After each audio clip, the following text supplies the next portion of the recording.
Здравствуйте, меня зовут Урмат Жаныбаев, я гражданский активист. Я хотел бы сказать, что граждане, народ Кыргызстана требуют, чтобы государство выделило помощь каждому гражданину Кыргызстана в связи с тем, что мы больше 2 месяцев сидели на карантине. И при этом от государства мы никакой помощи не получили, в то время как в цивилизованных странах государство оказывало колоссальную поддержку, финансовую, именно материальную поддержку своим гражданам. И это очень даже правильно, потому что, отправляя людей на карантин, нужно обеспечить их средствами для существования. В нашем же случае получилось, что больше 2 месяцев люди просидели на карантине, и при этом государство вообще не волновало, чем они будут, на что они будут жить, будут ли у них деньги на лекарства, на другие потребности, помимо физиологических, помимо еды. Так вот, получается, карантин прошел, но ничего мы этого не увидели. В среднем мировая практика показывает, что государство оказывало помощь своим гражданам в размере 10% и 10-15% от ВВП своего. А ВВП Кыргызстана составляет больше 8 миллиардов долларов. Соответственно, на каждого гражданина помощь должна была быть оказана в размере минимум 120 долларов на каждого человека. Но этого ничего не произошло. Даже если брать во внимание тот факт, что Кыргызстан экономически слабое государство, тем не менее даже в таких экономически слабых государствах оказывалась хоть какая-то помощь. На примере других стран можно сказать, что те страны, которые не смогли оказать материальную финансовую помощь, по крайней мере, они на то время, пока народ находился на карантине, отменили плату за коммунальные платежи, отменили выплаты по кредитам. Но у нас, как правило, до сих пор четкая позиция поэтому не озвучена государством. По коммунальным платежам государство уже сказало, что никакой помощи оказано не будет.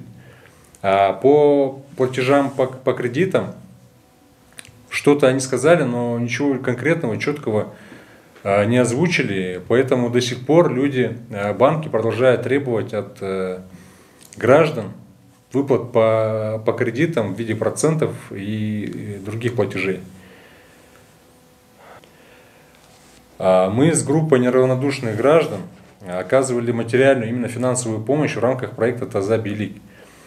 В рамках этого проекта мы оказали помощь 31 семье по 2000 сомов.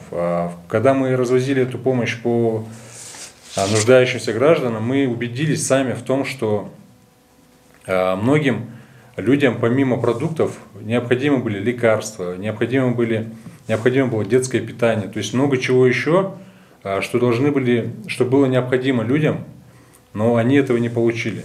Поэтому та даже мизерная помощь, которая была оказана в виде продуктов, она не охватила все необходимые потребности наших граждан. Также мы призываем наше государство, если оно не может оказать нематериальную помощь или же отменить плату по коммунальным платежам и по кредитам, то тогда хотя бы сделайте так, чтобы помощь, полученная от внешних спонсоров и кредиторов, была прозрачна, чтобы расходование этих средств были прозрачными, чтобы мы убедились, что все эти средства дойдут до наших граждан, или дошли до наших граждан. К сожалению, мы даже этого не видим. Поэтому мы требуем, если вы говорите нам, что у вас нет возможности оказывать материальную помощь своим гражданам, докажите это, показав все расходования всех средств, которые мы получили от кредиторов и от спонсоров наших. Вот это мы требуем. Менин атым Тукунов Акжолтой Шакирбекович, балыкчы Акжол ынтымак коомдук бирикмесинин негиздөөчүсү болом. Бүгүнкү биздин кайрылуубуз жеке ар бир коом, ар бир активист өз оюн жана өз пикирин билгизди. Ошонун негизинен балыкчы Акжол ынтымагы биздин өкмөттөн, президенттен, жогорку кеңештен толук кандуу талаптарды коюп чыктык. Биринчиден, ушу илдет убагында келген $500 миллиард элге эсеп кысап берсин. Канча антисептик, канча маска алынды, канча чортаман, кедей кембагалдарга жардам берилди. Эсебин бир тыйындан өйдө берсин. Бул эмненин негизинен келип чыгып атат, урматтуу кыргызстандыктар? Мен могу жерден бир кайрылып айта кетейин. 90-жылга чейин Союз доорунда менин ата-энемдин эмгегин жешти. Эмне деп дебейсиздерби? Менин ата-энем завод фабрикада иштегенби? 90-жылдан кийин Союз доору чачырагандан кийин жапайы менчиктештирүү чыгарып, бир ууч адамдарга чоңдогон заводдор менчикке чыгып кетти. Бул биринчи. Андан кийин 1990-жылдан 2020-жылга чейин мен учурчактагы ырыскымды жешти. Анткени ошол убактагы бизге дүйнөнүн төрт бурчунан бөлүнүп аткан 5 миллиардка жакын келген долларды булар өзлөрүнүн чөнтөктөрүнө, капчыктарына салды. Үчүнчүдөн эми буга биз жол бербешибиз керек, урматтуу кыргызстандыктар. 2020-дан ары менин урпактарыма, менин уул кыздарымдын ырыскысына кол салмай болушту. Ошонун негизинен биз кайрылып жатабыз. Азыркы иш-чараны көтөрүп жатканыбыздын бирден бир себеби балыкчы ак жол ынтымагынын артында ким турат деген сөздү көп Facebook'тан, жарандардан келип түшүп атат. Балыкчы ак жол ынтымагынын артында чортамандар, томаяктар, кедей кембагалдар, жетимдер, жесирлер, укугу тебеленгендер, өзүнүн ырыскысын алдырган карапайым Кыргызстандын жарандары турат. Ошолордун укугун биз коргоп чыгып атабыз, колубуздан келишинче. Анткени деген илдетти киргизгенде кандай болду эле? Илдет киргизилгенде Кыргызстандын конституциясында ак кара тамга менен жазылып турат: бийлик элдики деп. Ошондуктан илдет киргизилгенден кийинки илдет убагында карантинде бардык мамлекеттик кызматкерлер айлык маяналары 3 эсе көтөрүлүш керек эле.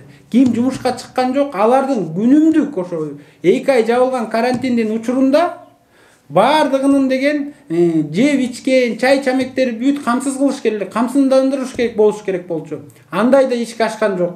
Ошондуктан балыкчы ак жол ынтымагы борбордук штабтын конкреттүү кетирген мүчүлүктөрүн айтып атабыз да. Мисалы үчүн биринчиден эле ар бир илдет жуккан жаранга $3000 менен дарылайбыз деди. Бул $3000 деген эмне деген акча?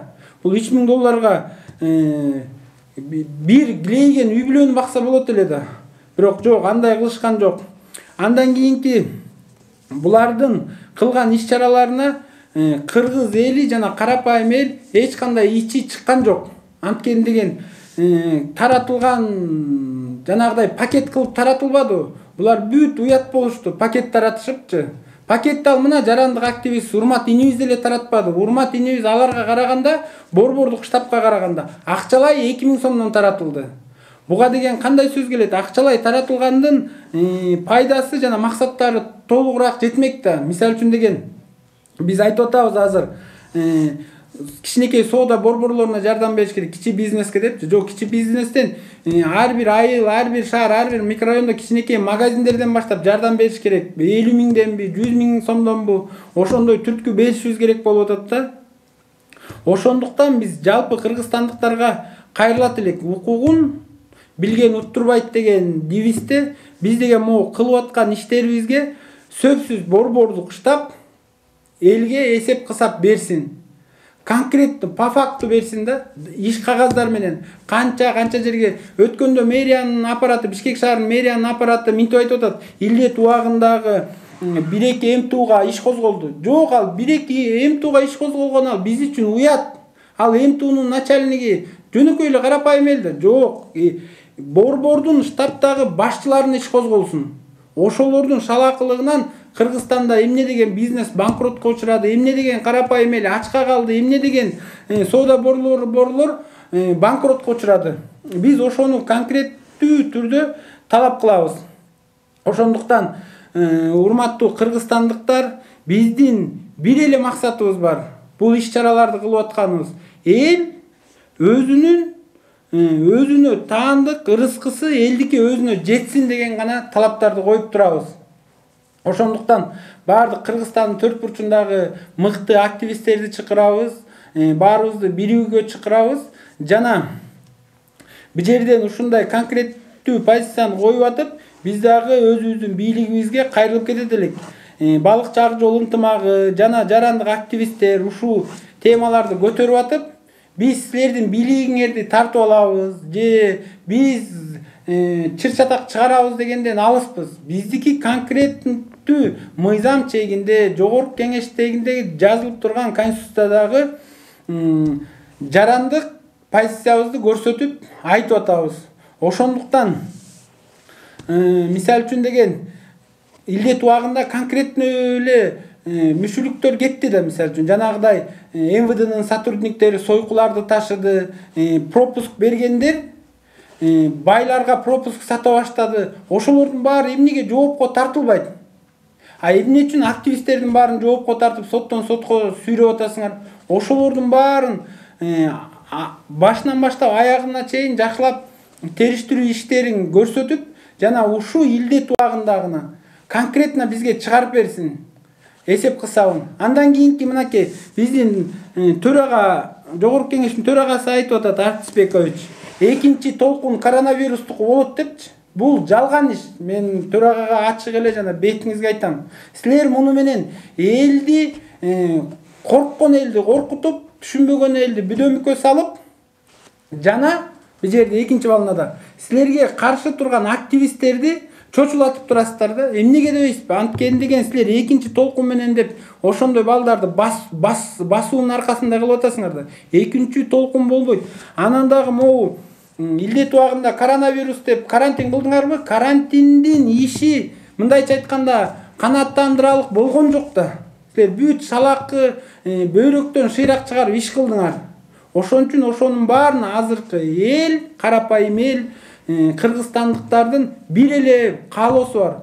Конкретно эсеп кысап отчет бериңиздер элдин астына чыгып. Если силер паракорчулукта айланбасаңар, мамлекеттен, сырткы мамлекеттерден келген, илдетке келген гранттардан эчтеке жебесеңер, Facebook, соц тармактарга эле чыгарып бергиле. Биздин дагы мокумубуз канат, эл да силерге ишенип калат.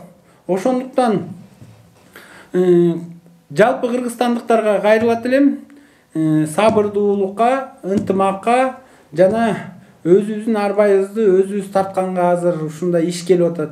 Мынакей анан дагы мамлекетке конкретно кайрылуу. Илдет убагында дүйнөдө нефтинин баасы вообще $1 чейин түшүп кетти. Россиядан Кыргызстанга келген нефтинин дүң баасы 19 сом, ошону 23 сом кылса да болот. Силер элге мындай жакшыраак бир позитивный эме берсеңер болот. Мисал үчүн мен азыр конкретно да айтып кетейинчи Борбордук штабтан. Силер деген МВДнын, аскерлердин зарплатасын 3 эсе беребиз деп туруп, аларды да алдадыңар да. Эми азыр мындай тапшырма коюлуп тур да, бюджетти толтуруш керек болуп атат да. Чапаны сүйрөгөн өкмөтчү. Гаилерге конкретно тапшырма кой, мен 2-3 гайден сурадым. Штрафты очойткула деп айтып атырсыңар. Карапайым элдикин. Мектептердеги жанагы акчаларды чогулткула деп атып. Эми силер кандай илдетте болгон мамлекеттин экономически жетишпегендиктерин карапайым элдин канын соруп туруп анан чыгаралык деп атасыңарбы? Бул жерде айтып кетсе арман көп. Ошондуктан урматтуу кыргызстандыктар, белиңерди бекем бууп, өзүңөргө ишенип жана жаратканым менен дуа кылып иш алып баргыла. Быйыл деген жуутчулуктан да жуут болот да.